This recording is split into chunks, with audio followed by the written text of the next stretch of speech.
Of this latest problem now, this explosion at reactor number 2. For the last couple of days, you and I have been talking about reactors 1 and 3. Now reactor 2, an explosion. How serious is this? What does this mean? Well, it certainly sounds more serious, Anderson. You know, when I first heard about it, I thought, oh, this is just the same movie being rerun, right? We had a hydrogen explosion at Unit 1. We had a hydrogen explosion at Unit 3. They put seawater today into Unit 2. This must be a hydrogen explosion.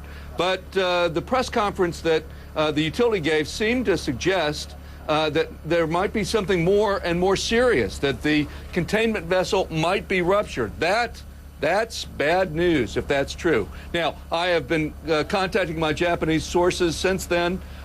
They seem to be backing away from that perhaps the containment vessel is not ruptured. But if the fact is that we don't know whether it has or it hasn't happened, that's bad news. And the government says that in all 3 reactors now, it is likely that the core has melted to some extent. Not a full-blown meltdown, but that it is melting. And particularly this reactor where we had an explosion today, that reactor core was exposed for several hours to the air without being protected by water.